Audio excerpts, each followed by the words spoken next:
Do you feel like you went on too long? Do you feel like you got used up by the UFC that way?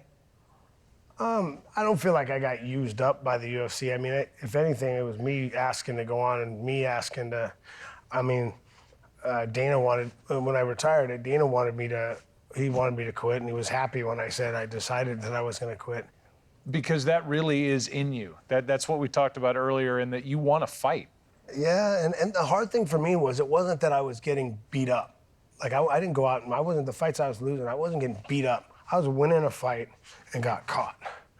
You know, even the last one, I think what really caused the knockout was the headbutt I got in earlier that cut my eye. Like, I think that's where I don't remember anything after that. So I still, in my mind, I still think, oh, well, maybe if I could have done something. And that fight, if it lasted a few more seconds, I would have still been fighting for a little longer. Yeah, I mean, that was a fight where you broke the guy's arm, right, with a kick? Really, yeah.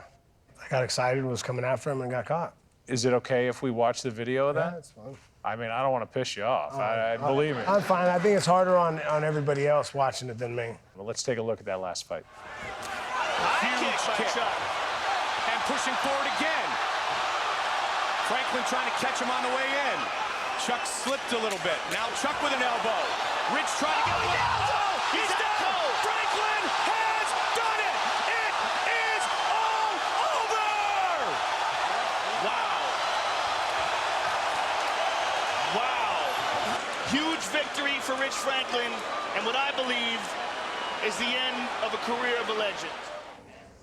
That's the voice of Joe Rogan. End of a career for a legend. He caught you with that punch, right, Franklin? Yeah, I had him hurt, and I was going after him like I always do. I mean, I got you hurt, and I'm going to come finish you.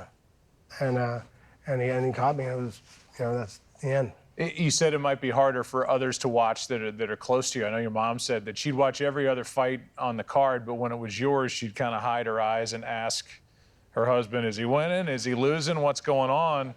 And whether it's Heidi, your wife, or whomever, that shot from above, you're dad. Picture your kid down there with that shot from above. That looks like a guy who's wondering, at least for that moment, where the hell he is. Yeah, I mean, that's harder on, like I said, it's harder on everybody else. It's over. I was there. I mean, the hard thing was that, deciding, making that decision was tough for me.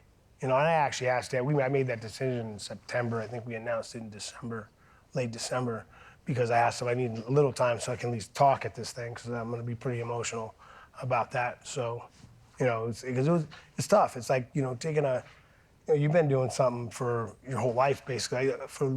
Since I was a kid, I would always had something coming up, whether it was baseball or football or wrestling or fighting. You always had something. And for me, for the last 20 years, fighting had been my number one goal. I mean, everything revolved around me winning the title, and being a champion, and winning.